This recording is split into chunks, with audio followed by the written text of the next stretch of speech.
की आमच्याकडचे जे काय उडाणटप्पू आहेत, ज्याचा उल्लेख अनिल परब यांनी आपल्या विधान परिषदच्या भाषणामध्ये केलाय, ते सुद्धा आता टोपी घालून कशी ती सवगत घेऊन जात आहेत हे मला बघायचंय. एकूणच मी जे एक दोन वेळा बोललेलो आहे की तुम्ही आमच्यावरती हिंदुत्व सोडल्याचा जो आरोप करता, तर तो आरोप करण्यापूर्वी तुम्ही तुमच्या झेंड्यावरचा हिरवा रंग काढा. आता त्यांचं हे ढोंग उघडं पडलेलं आहे आणि हिरवा रंग तर ते काढतच नाहीये. मला फक्त चिंता अशी आहे की मोदीजी जे लोकसभेच्या निवडणुकीत बोलले होते, मंगळसूत्र चोरलं जाणार, मंगळसूत्र यांना देणार यांना, आता हिंदूंच्या मंगळसूत्राचे रक्षण कोण करणार? कोणी आहे का हिंदुत्ववादी पक्ष? कोणाचं संरक्षण तुम्ही कोणापासून करणार? आणि हीच भूमिका तुमची कायम राहणार आहे का निवडणुकीपुरती राहणार आहे?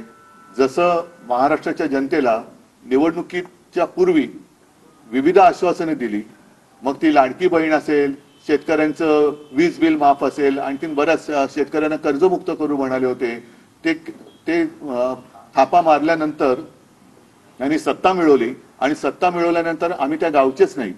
म्हणजे आता मला असं वाटतं की अजित पवारांचं एक भाषण मी ऐकल्यासारखं वाटतंय की माझ्या कोणत्या भाषणात मी शेतकऱ्यांच्या कर्जमाफीबद्दल बोललो होतो, अशा पद्धतीची वक्तव्य येत आहेत.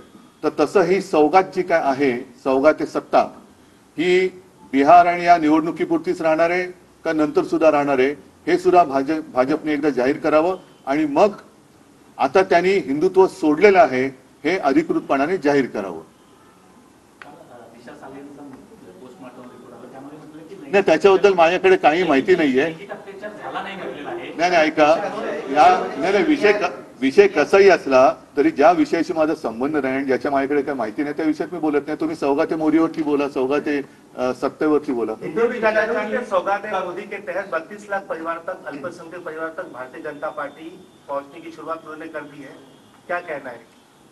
अभी जैसे मैंने कहा कि अभी भाजपा ने एक बार ऐलान करना चाहिए कि उन्होंने हिंदुत्व को आखिर छोड़ ही दिया.